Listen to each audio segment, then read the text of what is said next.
몇 년 전에 세계적인 경제 시사지 영국 이코노미스트에 Money Can Buy Happiness라는 타이틀로 기사를 실렸는데, 돈이 많을수록 행복감이 높아진다는 거예요.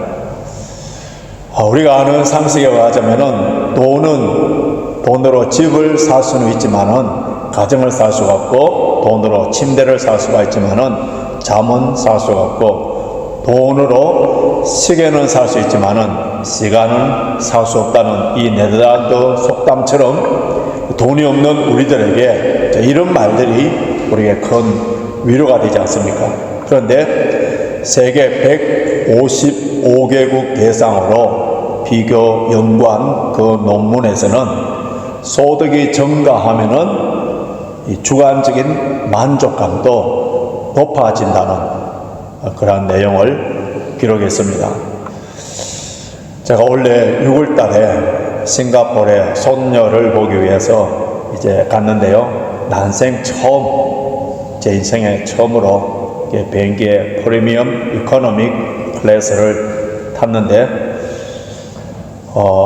아들이 워낙 출장이 많다 보니까 그 마일리지 서비스로 저희들에게 티켓팅을 해줬는데, 이 좌석은 비즈니스와 이코노믹 그 사이에 중간의 등급인데, 이런 좌석을 앉아서 런던에서부터 싱가포르 창의 공항까지 약 한 13시간 정도 가는데, 그때 돈의 파워, 돈이 행복에 도움된다는 것을 절감했습니다.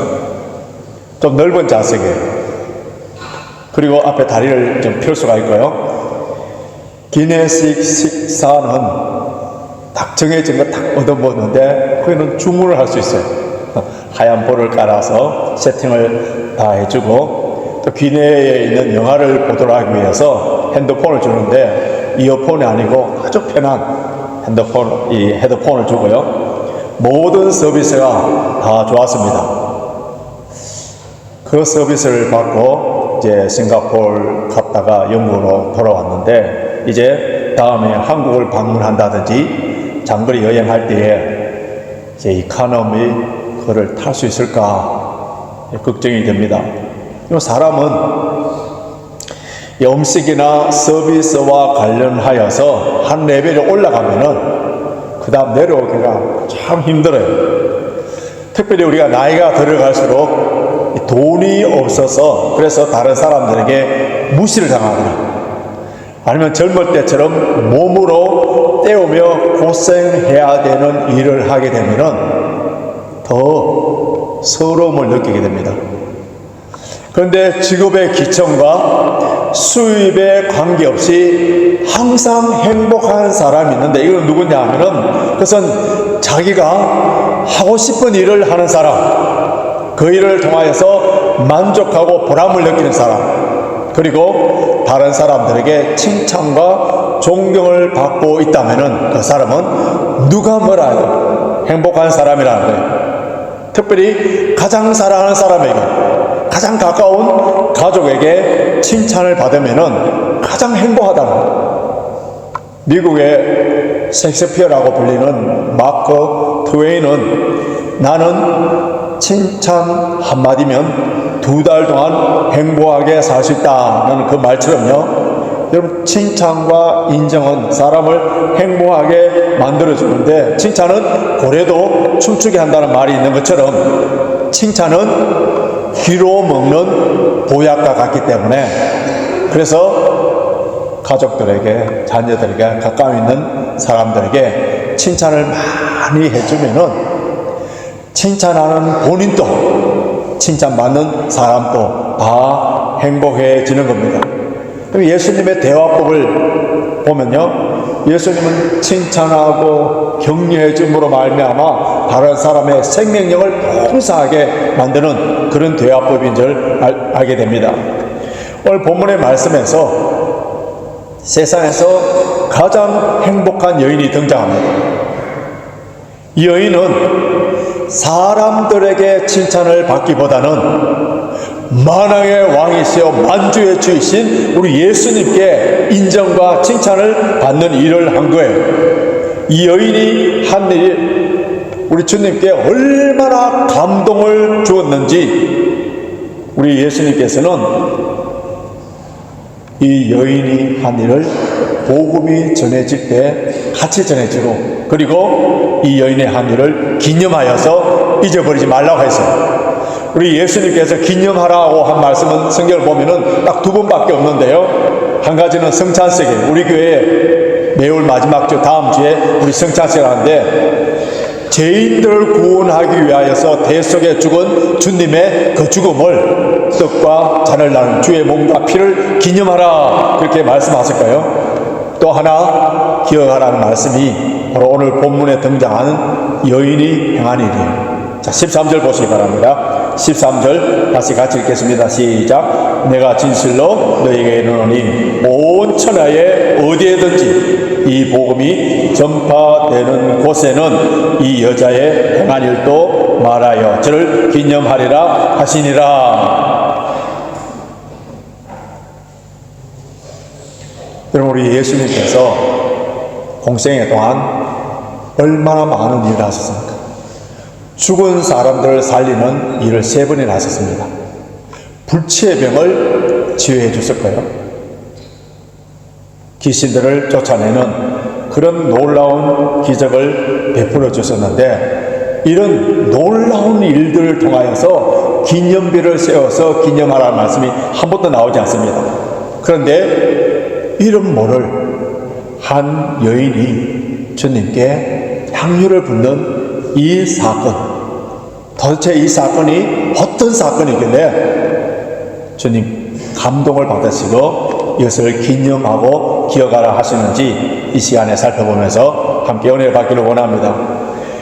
향유를 붓는 이 여인의 사건, 이 스토리는요, 마태, 마가, 누가, 요한 사복음서에 다 기록되었다는 것은 예수님의 십자가의 죽으심과 부활과 관련되는 아주 중요한 사건이라는 것을 알 수 있는데요. 그런데 이 사복음서를 다 비교해 보면은 이 사건의 장소, 그리고 예수님께 향유를 붓는 그 위치, 이것이 조금 다릅니다.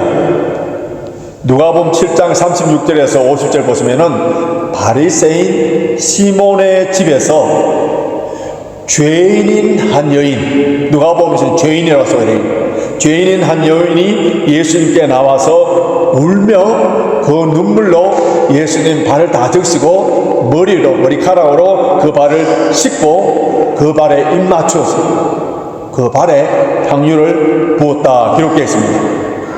지금 우리 이제 성경 퀴즈 때문에 요한복음을 열심히 읽고 있지 않습니까? 요한복음 12장 1절에서 8절 보면은 6월절 엿새 전에 베다니, 그것은 죽었던 나사로를 살렸던 그곳에 나사로의 누인 마리아가 예수님께 나와서 지극히 비싼 향유 나드 한 근을 예수님의 발에 붓고 자기 머리털로 발을 씻어줬다 되어 있습니다. 그런데 마가복음 14장과 오늘 본문 마태복음 26장의 내용은 동일한 내용이에요. 오늘 본문은 6월절 이틀 전, 그러니까 수요일 때에, 그때에 베다니 문둥이 시몬 집에 예수님이 식사할 때에, 근데 이 여인의 이름이 안 나옵니다. 한 여인이 향유를 갖고 와서 발이 아니에요, 머리에 부었다 기록되어 있습니다. 자, 사복음서를 비교해 보면은 장소도 달라요, 이름도 달라요. 그리고 예수님의 발에 붓는 것, 머리에 붓는 것 다릅니다. 이런 말씀을 볼 때에 우리는 복잡하게 생각할 필요가 없이요, 예수님께 향유 부은 사건이 3번 일어났구나 이렇게 이해하면은 모든 문제가 다 해결됩니다. 억지로 한 사건으로 우리가 끼워 맞추려고 한다면은 무엇을 전제해야 되느냐 하면은 성경에는 오류가 있다, 이거를 전제로 해서 해석을 하려고 하는, 이것이 바로 인간의 이성으로 성경을 해석하고자 하는 자유주의적인 해석 방법인데, 이것은 성경 해석에 좋은 방법이 아니에요. 우리는 마태복음에서 소개하고 있는 이 예수님께 향유 붓는 이 사건을 집중해서 해석하면서 함께 은혜를 받기를 원하는데요. 한 여인이 향유 옥합을 가지고 와서 예수님 머리에 붓는 이 아름다운 사건을 문맥 가운데 함께 살펴보면은 샌드위치 기법으로 사용한 것을 볼 수가 있습니다. 자, 우리가 오늘 함께 읽었는데요. 1절에서부터 5절까지 말씀 보십시오. 여기 보면은 대제사장과 장로들의, 백성들의 장로들이 예수님을 잡아 주기 위해서 음모를 꾸미는 그런 내용이에요. 그 다음 이제 오늘 본문이 나오고요. 그 다음 14절부터는 가룟 유다가 대제사장과 장로들에게 가서 예수를 넘겨줌으로 말미암아 은 30에 대해서 거래하는 그러한 내용이 나옵니다. 그런데 부정과 부정, 그 사이에 긍정이라는 이 아름다운 이야기를 넣어둔 것은 강조하기 위함이에요. 그렇다면 오늘 이런 문맥을 통하여서 주어진 이 본문을 통하여서 우리는 무엇을 볼 수 있느냐면, 인간은 이렇게 세 종류로 나누어 볼 수 있다는 거예요. 세 종류로 디퍼런트한 인간성을 가진 사람도 볼 수 있겠지만은, 또 한 가지는 우리 속에 이런 세 가지적인 인간성도 볼 수 있다는 거예요. 첫 번째는 종교 지도자들처럼 자신의 기득권, 자신의 권리, 자신의 이익, 이것을 위해서 사는 존재인데, 이것을 위한다면 수단 방법을 가리지 않는 그런 사람이에요. 두 번째는 가룟 유다처럼 돈의 노예가 되어 있는 사람.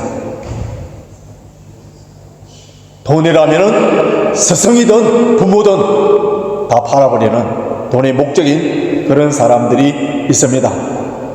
그런데 세 번째는 예수님의 사랑과 그 은혜 때문에 자신의 가장 귀한 것을 바치고 이렇게 죽도록 사랑할 수 있다는, 내가 모든 것을 바쳐서 사랑할 수 있는 대상이 있고, 그리고 온 정성을 다하여서 헌신할 수 있는 일이 있는 그 사람은 가장 행복한 사람입니다. 저와 여러분은 과연 어떤 종류의 사람인지 한번 살펴보시기 바랍니다. 종교 지도자들입니까? 아니면은 가룟 유다예요? 아니면은 온 몸을 정성을 다 바쳐서 주님께, 오늘 우리가 사랑이라는 찬송 처음부터 끝까지 다 사랑에 관련되는 그런 테마로 찬양을 했는데요. 그렇게 주님을 사랑하는 사람입니다. 여러분, 여기에 나오는 대제사장과 장로들과 가룟 유다는 자기만을 위하는 사람이에요. 여러분, 자기만을 위하는 사람은 절대로 행복할 수 없습니다. 불행한 삶이에요. 그런데 향유를 예수님의 머리에 부은 삶, 이 여인은 분명한 삶의 목적이 있습니다. 분명한 삶의 목적이 있는 거예요. 이런 삶의 분명한 목적이 있는 사람들은 행복할 수밖에 없는 거예요. 현재 나는 무엇을 위해서 살고 있는지 오늘 말씀을 통하여서 깊게 한번 생각해 보기를 원합니다. 예수님께서 십자가에 못 박히기 전, 이틀 전 베다니 나병 환자 시몬의 집에서 식사 초대를 받았다 했습니다. 자, 6절 보십시오. 6절 같이 있습니다. 시작. 예수께서 베다니 문둥이 시몬의 집에 계실 때에, 우리 지금 개역 한글판에는 문둥이 시몬 되어 있습니다만은 요즘 나오는 개역 개정판은 다 바꿨습니다. 나병 환자 시몬. 과거에는요, 이 문둥이 하면 굉장히 비하적이고 멸시하고 평균과 차별적인 그런 옛말입니다. 요즘은 이제 환자의 존중과 그리고 인격적인 측면을 통하여서 문둥이 말은 더 이상 쓰지 않고요, 나병 환자 이렇게 했는데, 여러분 하여튼 문둥이든지 나병 환자든지 이 나병 환자 시몬 이 말씀을 볼 때에 어떤 느낌이 듭니까? 저는 설교를 준비하면서 나병 환자 시몬 하는 이 말을 보는 순간 가슴이 찡하고 눈시울이 뜨거워졌는데요. 그 당시에 나병 환자들은 가족과 함께 살 수 없습니다. 그 공동체에 쫓겨납니다. 물론 성전에 들어가서 예배 드릴 수 없어요. 하나님께 천벌을 받은 존재라 생각하고 나병 환자들끼리 산의 동굴에서 모여 사는데, 만약에 그곳에 일반적인 사람이 지나가면은 큰 소리로 윗입술을 가리면서 나는 부정한 사람입니다, 나는 부정한 사람입니다 하면서 사람들 접근하지 못하도록 만들었던 그런 사람이에요. 그런데 오늘 본문에 나오는 베다니에 살고 있는 이 시몬은 가족과 함께 있고 예수님을 초대하여서 같이 식사를 하고 있는데, 이 사람은 과거에는 나병 환자였는데 예수님을 통하여서 이제 치유함을 받아서 온전한 사람이 되어서 그 예수님의 은혜에 감격하여서 이제 마지막으로 베다니를 올라가서 예루살렘에서 이제 십자가에 죽으시는 마지막 예수님의 그 걸음에 예수님을 초대하여서 같이 식사하는 것을 볼 수가 있는데요. 이 복음서를 기록한 마태복음을 기록한 마태가 의도적으로 나병 환자 시몬의 집이라고 표현한 것을 알 수가 있습니다. 왜냐하면은 마태복음을 보시면은 마태복음 10장에 예수님의 제자들의 이름을 쭉 기록할 때에 마태 자기를 소개할 때에 그 앞에 세리 마태라고 합니다. 다른 성경에 예수님의 제자가 나올 때는 세리는 말이 없어요. 그냥 마태. 근데 의도적으로 마태가 자기 이름 앞에 세리라고 붙여둔 이유가 뭐겠습니까? 그 당시에 세리는요, 가장 천한 직업, 매국노, 죄인, 심지어 창녀와 같은 그런 죄인으로 취급당하고 멸시당하는 그런 직업이에요. 그런데 의도적으로 자기 이름 앞에 세리 마트라고 이름 넣어둔 이유가 뭐겠어요? 과거에는 세리였다는 거예요. 멸시받는, 동족의 피를 빨아먹는 로마의 앞잡이였던, 저 도무지 구원받을 수 있는 가능성이 0%도 없는 그런 존재였는데 예수님의 은혜로 구원받아서 주님의 제자 된 것이 너무 감사해서 세리였던 나이가 이렇게 은혜를 받은 주의 제자가 됐다는 것을 의도적으로 드러내기 위해서 세리 마태라고 기록했다면은, 나병 환자 시몬이라는 이 말도 의도적으로 넣어놨다는 것을 알 수 있는 것은 뭐냐면은, 시몬은 과거에 나병 환자였다는 거예요. 그런데 주님의 은혜로 고침받아서 자기 이름을 이야기할 때 저기 베다니에 시몬 이런 지역적인 이름을 넣지 아니하고 스스로 나병 환자 시몬, 그 말에는 뭐예요? 주님의 놀라우신 은혜, 사랑을 받은 나 시몬, 과거에 세리였던 것, 과거에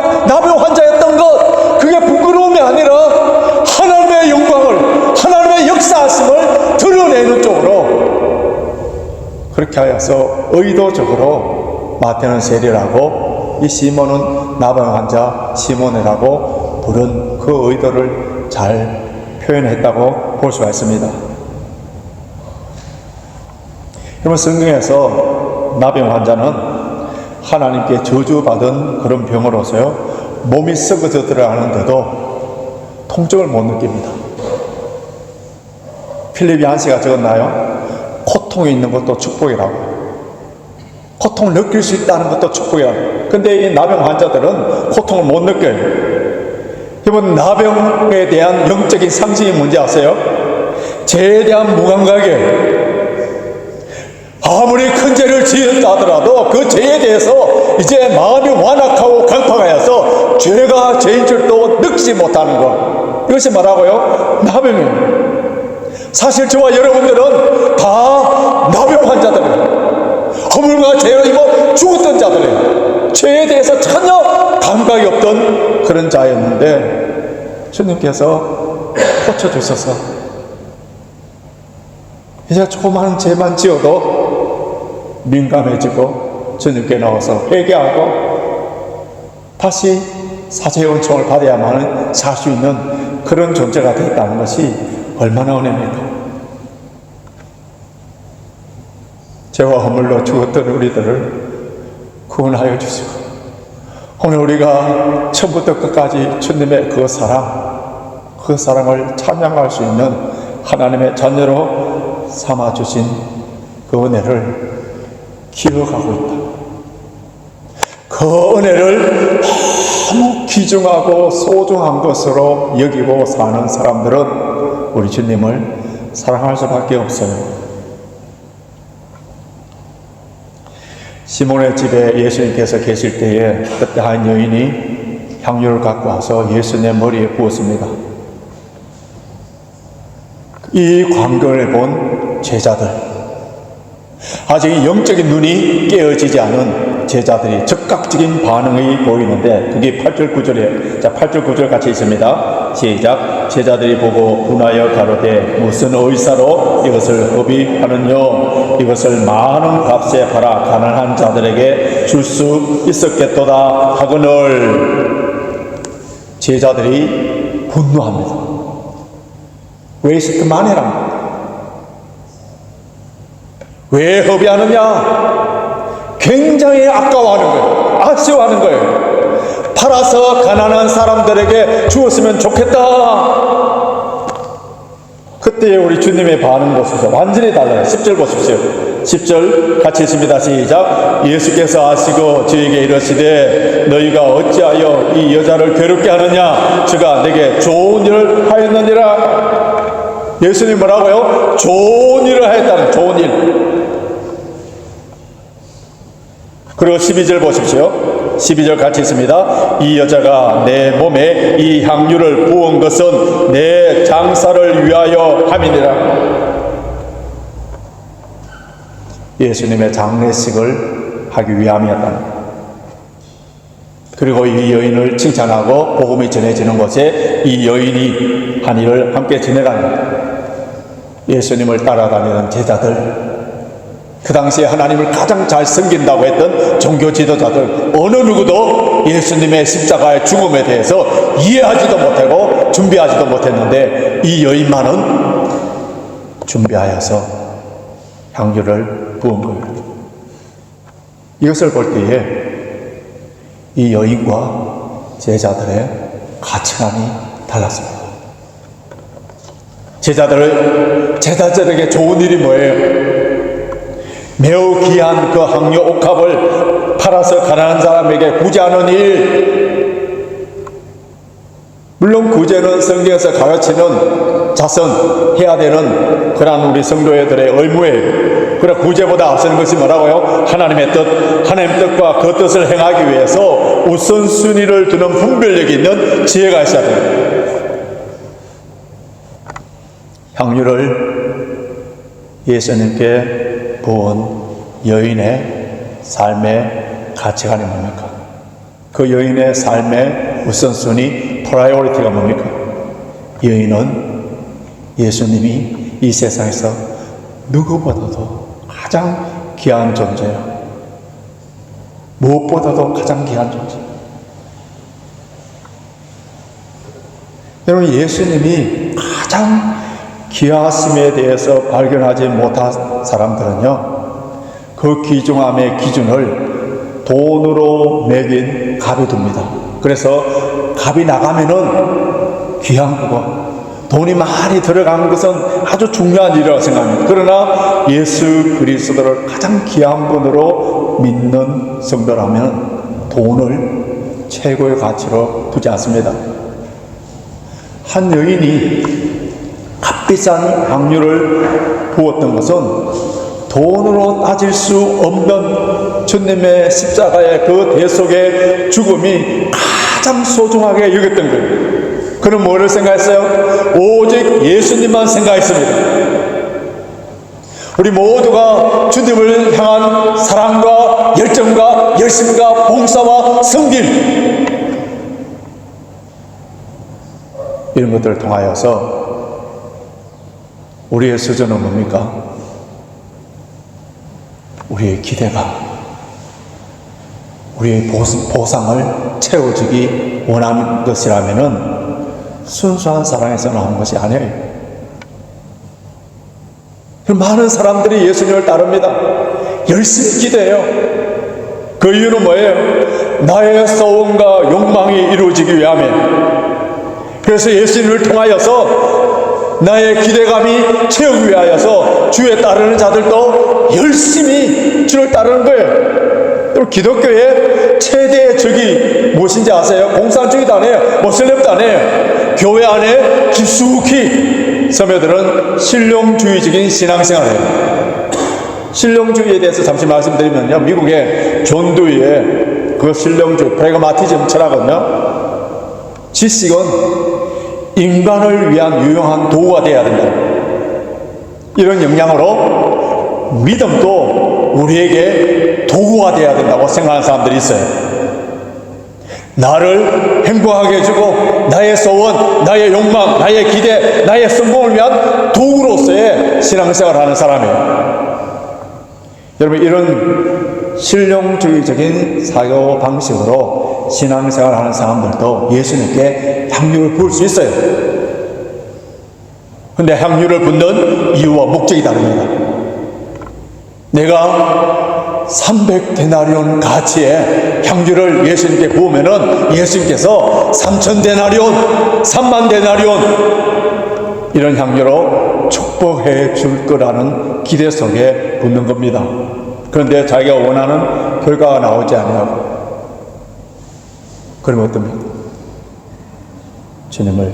주님께 투자한 것이 실패라고.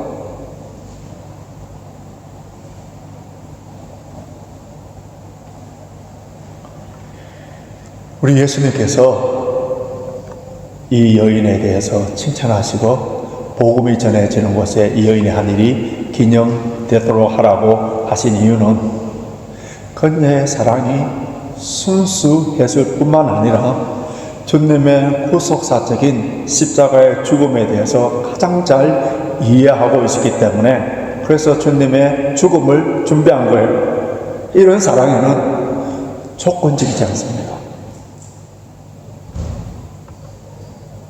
실용주의적인 그런 신앙이 아니에요.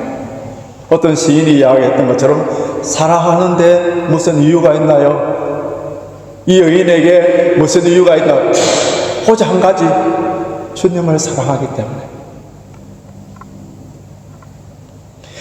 이 향유를 붓는 그 현장터에 다른 유다도 함께 있었습니다. 모든 것을 다 바쳐서 예수님께 부어드리는 그 모습에 가룟 유다는 오히려 예수님을 팔아서 이득을 챙기러 갑니다. 그는 예수님을 열심히 따라다녔습니다만 무엇이 없습니까? 예수님을 향한 순수한 사랑이 없었어요. 가룟 유다에게 있어서 예수님은 가장 사랑하는 대상이 아니라 그에게 돈을 위한 수단이었습니다. 여러분, 교회에 열심히 나오고 봉사도 열심히 하는 사람이 어느 날 신앙이 가식해져 버리고 교회를 떠나는 그런 사람들이 있지 않습니까? 왜 그런지 아세요?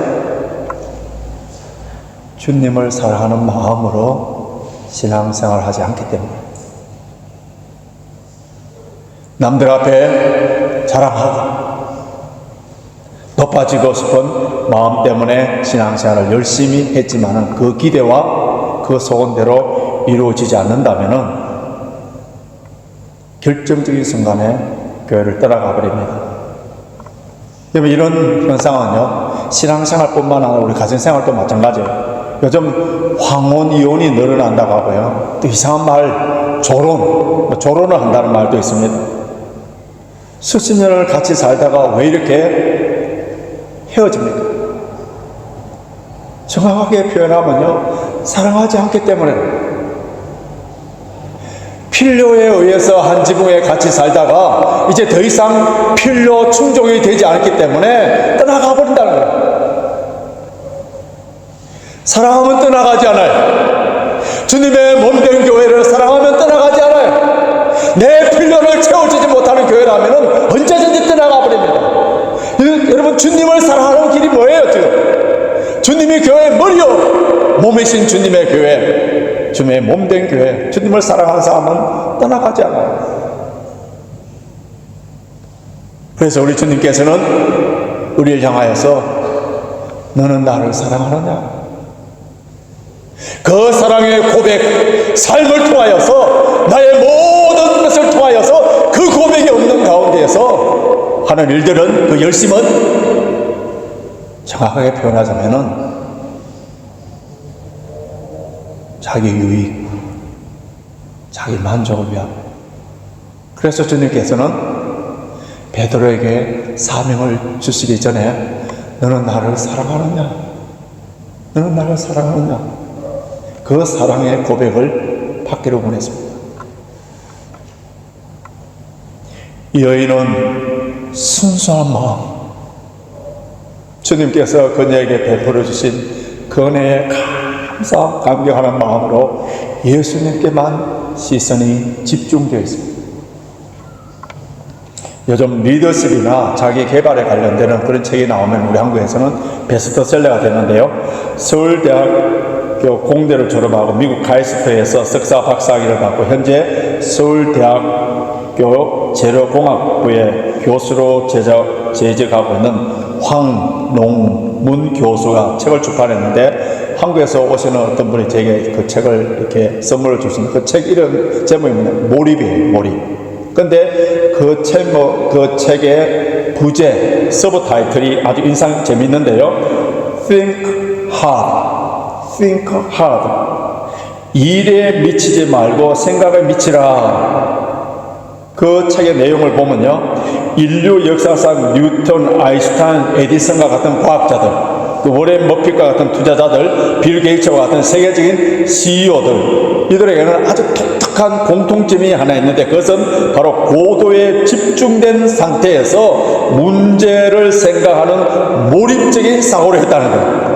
그래서 저자는 이 몰입이 개인적인 천재성을 일깨워주는 열쇠라고 말했고, 집중적인 사고, 몰입, 이것은 행복과 성공을 동시에 잡을 수 있는 새로운 패러다임이라고 주장하여서 그는 현재 몰입 아카데미를 경영하고 있어요.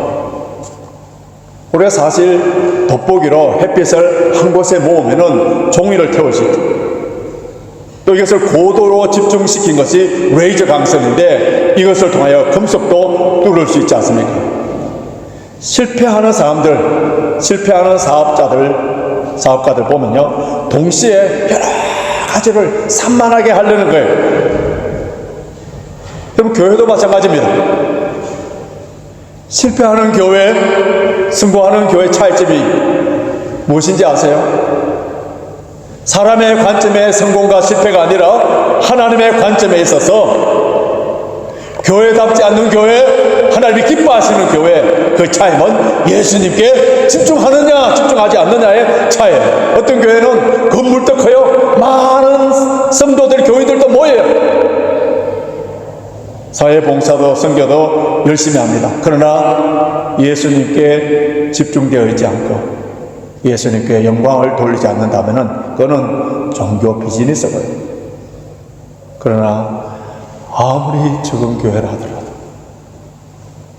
예수님께 집중되어 있고 예수님의 이름을 높이고 예수 그리스도의 복음이 바로 전파되고 예수 그리스도의 이름의 능력이 그 교회를 통하여서 나타나는 교회라면 그 교회는 성공한 교회예요. 주님의 관점에서는 큰 교회요, 참 교회라. 예수님의 수많은 기적들을 직접 눈으로 보았고 예수님의 수많은 말씀들을 다 들었고 그 제자들 중에서 가장 똑똑하여서 회개의 직분을 맡았던 그 가룟 유다. 그러나 예수님께 집중하지 못했을 때에 어디에 집중됩니까? 돈에 집중됩니다. 우리가 예수님께 집중되지 않는다면 분명히 다른 어떤 것에 집중되어 사는 사람입니다. 이런 그리스도인으로서 자신의 행복을 망치는 거예요. 오늘 본문과 같은 내용을 다루고 있는 마가복음에 보면은 오늘 우리 마태복음 기록하지 않았습니다만 이 여인이 황유 옥합 자를 갖고 와서 깨뜨려서 깨뜨려서 예수님의 머리에 부었다고 그렇게 소개하고 있습니다. 여러분, 황유병을 깨뜨렸다는 것은 자기의 전 존재를 깨뜨린 것 같습니다. 이 여인이 가장 소중하게 여겼던 그 옥합을 깨뜨리는 그 모습을 보는 순간 우리 주님께서는 이틀 후면은 자신이 완전히 깨뜨려지는 그 모습을 보았을 거예요. 그러므로 그녀는 주님께 부은 그 향료는 바로 주님의 장례를 준비한 것이었습니다. 예수님께서 이 세상에 오신 목적이 뭡니까? 십자가를 통하여서 죄인을 구원하시기 위해서 오셨습니다. 자신이 깨어지고 십자가를 질 때에 하늘의 밀알이 땅에 떨어져 썩을 때에 많은 열매를 맺는 것처럼 이러한 삶을 사는 사람에게 주님께서는 인정하시고 칭찬하시는 거예요. 우리 예수님께서 공생의 때에 사탄아 물러가라, 아주 강하게 사탄아 물러가라 하신 말씀이 두 번 나오는데요. 한 번은 광야에서 시험을 받을 때에 사탄이 천하 만국의 영광을 다 보여주고 자신에게 절을 하면은 주겠다고 유혹합니다. 이 말은요, 십자가 없이 영광을 얻으라는 거예요. 그때 우리 주님께서 사탄아 물러가라, 사탄을 물리쳤습니다. 또 베드로의 신앙 고백을 받으신 후에 우리 예수님께서는 비로소 십자가에 죽으시고 부활하신다는 것을 말씀하실 때 그때 베드로는 예수님을 한쪽에 데려가서 꾸짖습니다. 절대로 안 된다는 거예요. 예수님 다윗의 후손으로 말미암아 정치적 메시아가 되어서 이스라엘을 로마에서 구원해내야 되는데 절대로 십자가에 죽어서는 안 됩니다. 그때 예수님께서 사탄아 물러가라 합니다. 왜냐하면 자신이 깨어지지 아니하고 십자가 지지 아니하고 영광만 구하는 것이라면 우리 예수님께서는 어김없이 사탄아 물러가라 하십니다. 사탄은 교만해요. 사탄은 자기중심입니다. 이런 사람들의 마음속에는 절대로 평강과 기쁨이 없습니다. 오늘 제가 칼럼에도 적었습니다마는 주님께 항복하는 사람, 주님께 항복하는 사람들만이 누릴 수 있는 것이 행복이에요. 지금까지 저와 여러분들의 신앙생활은 큰 향유옥합 그 빈병을 가져가서 주여 채워주시옵소서, 더 채워주시옵소서, 이런 자기중심적인 이기적인 신앙에서 달렸다면 이제부터는 좀 더 성숙한 신앙생활, 주님께 칭찬받고 인정받는 그런 스타일로 바뀌어야 되지 않겠습니까? 이미 내가 누리고 있는 것, 내가 갖고 있는 것, 이미 우리에게 있는 황유옥합, 그것을 깨뜨려서 주님께 드릴 때에 온 세상은 주님의 향기가 진동하게 됩니다. 세상의 것들을 깨뜨려서 영원한 것을 얻을 수 있다면 과감하게 깨뜨리는 그 사람이 순수한 사랑이에요. 우리에게 모든 성도들이 주님께 인정받고 칭찬받고 영원히 기념될 만한 좋은 일을 함으로 가장 행복한 사람이 될 뿐만 아니라 천국에서도 주님께 큰 상급을 받는 저와 여러분이 되시길 주님의 이름으로 축원합니다.